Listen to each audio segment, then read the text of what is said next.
मोदी का अब की बार 400 पार का दावा जमीन बोझ। 400 नशिस्तों का दावा करने वाले 300 का हिंसा भी अबूर न कर सके। मोदी को जीत की तवक्कुआत के बावजूद बड़ा धचका। बीजेपी इत्तेहाद को 294 से ज्यादा नशिस्तों पर बरतरी। ओपोजिशन इत्तेहाद 234 नशिस्तों पर आ गए। सादा अक्सरियत के लिए 272 सीटें दरकार। अयोध्या में बाबरी मस्जिद की जगह राम मंदिर के इफ्तिताह के बावजूद बीजेपी उम्मीद को शर्मनाक शिकस्त हुई है। वज़ीर आला दिल्ली अरविंद केजरीवाल की आम आदमी पार्टी 4 सीटों से कामयाब। वज़ीर आज़म नरेंद्र मोदी अपनी वाराणसी की सीट पर जीत गए। कांग्रेस रहनुमा राहुल गांधी केरला की वायनाड सीट पर कामयाब। मकबूजा कश्मीर में हुकूमती और अपोजिशन इत्तेहाद 2-2 सीटों पर फातेह। भारतीय इलेक्शन कमीशन ने 500 से ज्यादा सीटों के नताज का ऐलान कर दिया। बीजेपी 237 सीटों पर कामयाब। कांग्रेस ने 91 सीटें जीत ली।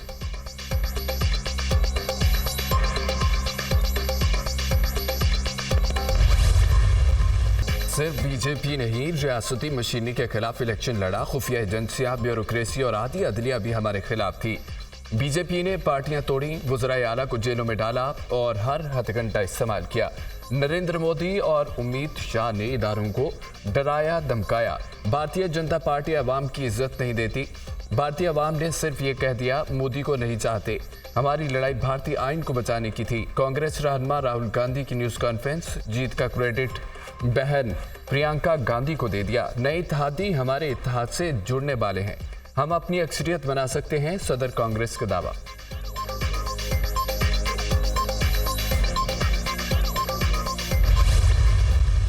अवाम ने हमें इत्तेमाद दिया, तीसरी बार हुकूमत बनाने जा रहे हैं। तमाम उम्मीदवारों का शुक्रिया अदा करता हूं। 1962 के बाद पहली बार कोई जमात तीसरी बार हुकूमत बनाएगी। रियासत उड़ीसा में पहली बार बीजेपी का वजीर आला बनने जा रहा है। हमने तमाम रियासतों में बर्तरी हासिल की। 40 करोड़ भारतीयों की आइन पर इत्तेमाद की जीत हुई है। अवाम को रिलीफ देने के लिए कोई कसर नहीं छोड़ेंगे। हमने गुज़िश्ता 10 सालों में लोगों को गरीबी से निकाला। अपने तीसरे दौर में मुल्क की तरक्की के लिए बड़े फैसले करेंगे और ये मोदी की गारंटी है। भारतीय वज़ीर आज़म नरेंद्र मोदी का कारकुनों से खिताब।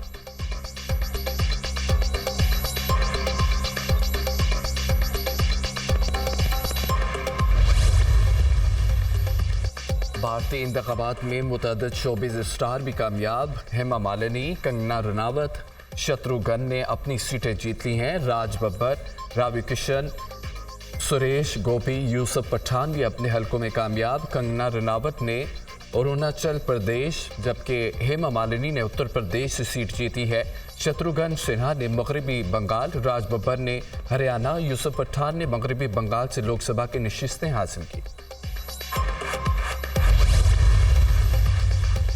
भारत में लोकसभा के इलेक्शन बीजेपी के लिए बड़ा अपसेट। स्टॉक मार्केट क्रैश कर गई। बम्बई स्टॉक मार्केट में शदीद मंदी। 100 इंडेक्स में 8% की कमी। ट्रेडिंग के दौरान इंडेक्स में 1982 पॉइंट्स की कमी।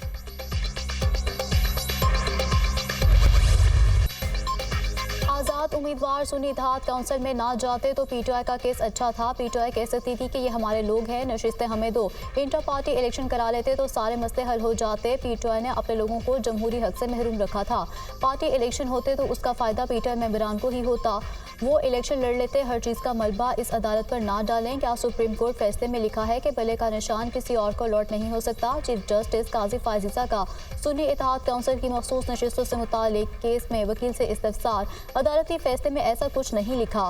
फैसल सदीकी का जवाब। चीफ जस्टिस ने कहा कि आपका बहुत शुक्रिया। क्या सुप्रीम कोर्ट को ऐसा कहने की जरूरत थी? इंतखाबी निशान की अलॉटमेंट से पहले सुप्रीम कोर्ट का फैसला आया था। कानूनी गलतियों की पूरी सीरीज है जिसका आगाज यहाँ से हुआ था। जस्टिस मुनीब अख्तर का मुकालमा। 2 सियासी जमातें अपनी जीती नशिस्तों के तनासुब से ही मखसूस नशिस्तें लेंगी। ये नहीं हो सकता कि इन्हीं सियासी जमातों को इजाफी नशिस्तें भी बांट दें। ऐसा करने से फिर मुतनासिब नुमाइंदगी का असूल कहाँ जाएगा? बाकी नशिस्तों का क्या होगा बाद में देखा जाएगा। जस्टिस मंसूर अली शाह आइन से बताएं कि ये बात कहाँ है। चीफ जस्टिस काजी फाजिसा का इस्तफसार। ये तो ऐसे ही है कि कहा जाए कि शौहर शादीशुदा नहीं। वकील फैसल सिद्दीकी।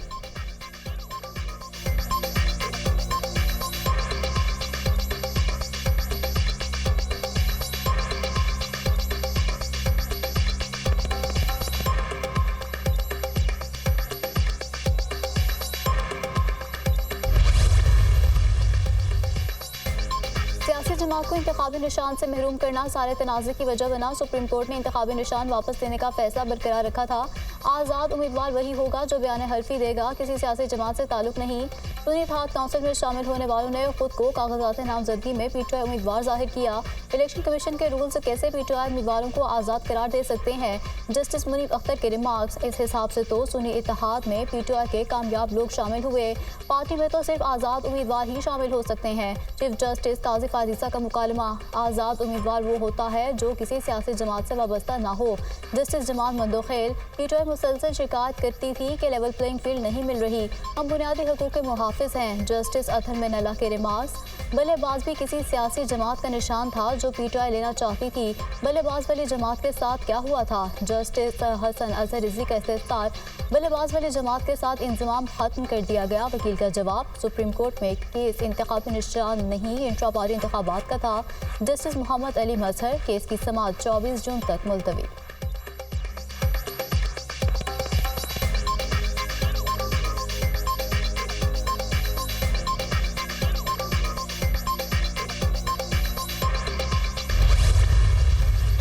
सुप्रीम कोर्ट ने मान लिया है कि मखसूस नशिस्तें हमारी हैं, हमारी मखसूस नशिस्तें दूसरी जमातों को नहीं दी जा सकती। सुप्रीम कोर्ट पर एतमाद है, उम्मीद है हमें 25 जून को सीटें वापस मिल जाएंगी। लोगों ने वोट दिए, सुप्रीम कोर्ट की कोशिश है कि हम महरूम ना हो। बैरिस्टर गोहर खान की मीडिया टॉक।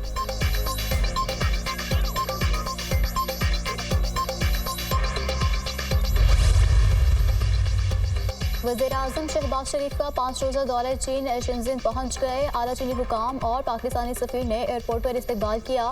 वज़ीर-ए-आज़म से चीनी कम्युनिस्ट पार्टी के शेंज़ेन के लिए सेक्रेटरी की मुलाकात। मैंगफिनले ने शेंज़ेन के हवाले से तफसीली ब्रीफिंग दी। शेंज़ेन से दौरे का आगाज़ का मकसद IT के शोबे की तरक्की के लिए सीखना है। पाकिस्तान चीन के साथ IT, मसनूई ज़हानत, जदीद ज़राअत में इश्तराक के फ़रोग़ के ख़्वाह हैं। चीनी कंपनीज़ के इश्तराक और सरमायाकारी से मुल्की बरामदात में इजाफे के लिए कोशा हैं। शहबाज शरीफ की गुफ्तगू। मैंगफिनले ने वज़ीर-ए-आज़म और पाकिस्तानी वफ़द के एजाज़ में शाही का भी एहतमाम किया। शहबाज शरीफ आज पाक चाइना बिजनेस फोरम में शिरकत करेंगे। वज़ीर-ए-आज़म की मारूफ चीनी हाईटेक कंपनीज़ के सरबराहान से भी मुलाकात होगी।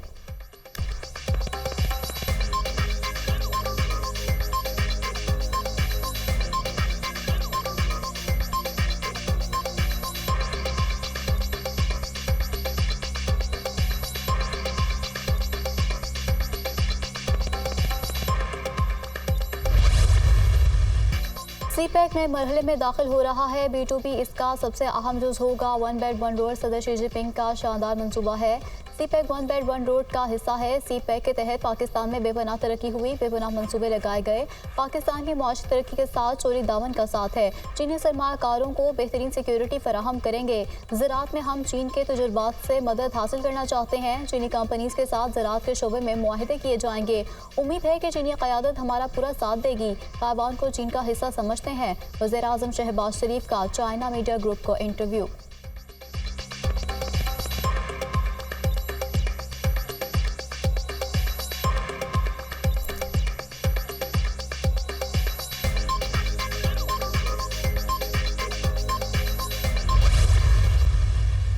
तरक्की का दौर अब नहीं रुकेगा। दहशतगर्दी, गुंडागर्दी, जलाओ घिराव के दिन खत्म हो गए। बच्चों के हाथ में पेट्रोल बम, कीलों वाले डंडे देने वाले दोस्त नहीं, इनके दुश्मन हैं।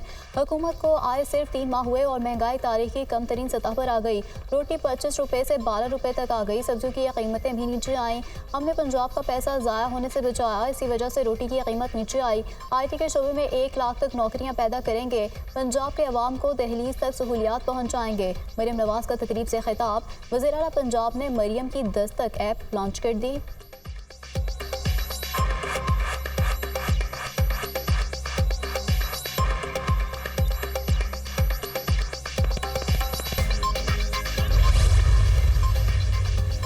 मुतनाज़ ट्वीट तहरीक इंसाफ ने FA के तलबी के नोटिस को चैलेंज कर दिया। बैरिस्टर गोहर और राउफ हसन ने इस्लामाबाद हाई कोर्ट में दरख्वास्त दायर कर दी। दरख्वास्त में सेक्रेटरी दाखिला, डिप्टी डायरेक्टर FIA और तफ्तीशी ऑफिसर फरीक पानी PTI के ट्वीट को सियासी मुखालिफिन ने तोड़ मरोड़ कर पेश किया। ट्वीट का मकसद मुल्क को बहरान से निकालने के लिए नेशनल डायलॉग के एहतमाम की तरगीब देना था। अदालत तलबी के नोटिस को कलअदम करार दे। दरख्वास्त में इस्तदा।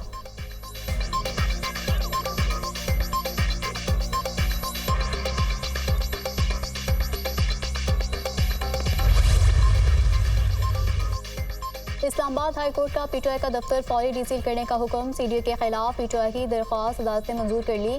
जस्टिस समन रिफत इम्तियाज ने महफूज फैसला जारी कर दिया। सीडीए ने 2022 और 2023 में साबका मालिक को नोटिस और फिर शोकॉज नोटिस जारी किया। सीडीए कोई वजाहत पेश ना कर सका कि नोटिस पुराने मालिक को क्यों भेजे जाते रहे। सीडीए का बनाया गया एक रजिस्टर्ड नोटिस पहुंचने का काफ़ी सबूत नहीं, अदालती फैसला।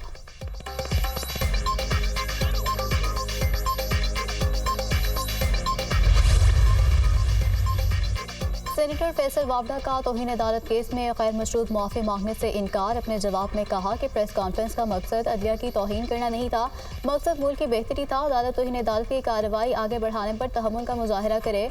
मुबैना मुल्ज़िम अदालत की इज्जत करता है, किसी भी तरीके से अदालत का वकार मजरूह करने का सोच भी नहीं सकता। मुल्ज़िम समझता है कि अदालत का इमेज आवाम की नज़रों में बेदाग होना चाहिए। तौहीन अदालत का नोटिस वापस लेने की इस्तदा। अदलिया मुखालिफ बयान पर MQM रहनुमा मुस्तफ़ा कमाल ने गैर मशरूत मुआफ़ी मांग ली। मुस्तफ़ा कमाल ने सुप्रीम कोर्ट कराची रजिस्ट्री में बयान हल्फी जमा करा दिया। अदलिया और जजेस के इख्तियारात और साख बदनाम करने का तसव्वुर भी नहीं कर सकता। बिलखुसूस आला अदलिया के जजेस का दिल से एहतराम करता हूँ। 16 मई की प्रेस कॉन्फ्रेंस पर गैर मशरूत मुआफ़ी चाहता हूँ, खुद को अदालत के रहमो करम पर छोड़ रहा हूँ। मुस्तफ़ा कमाल का बयान हल्फी।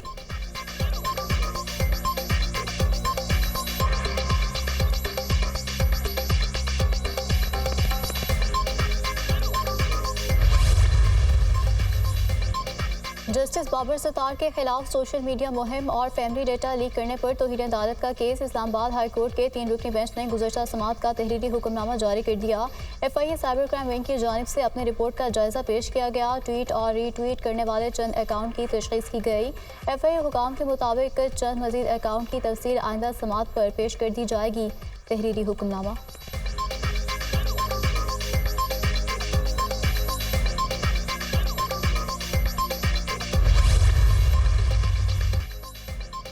पाकिस्तान समेत दुनिया भर में तहफ़्फ़ुज़ माहौलियात का आलमी दिन आज। रवां साल का थीम मिट्टी की ज़रख़ेज़ी को वापस लाना, दुनिया को सहरा में बदलने से रोकना और खुशहाली का खात्मा रखा गया है। तग़य्युरात तब्दीलियों के ज़ेर असर पाकिस्तान भी दुनिया में 5वें नंबर पर है। सब्ज़े में मुसलसल कमी के बायस कई इलाकों में इस साल दर्जा हरारत 52 डिग्री सेंटीग्रेड तक रिकॉर्ड किया जा सकता है।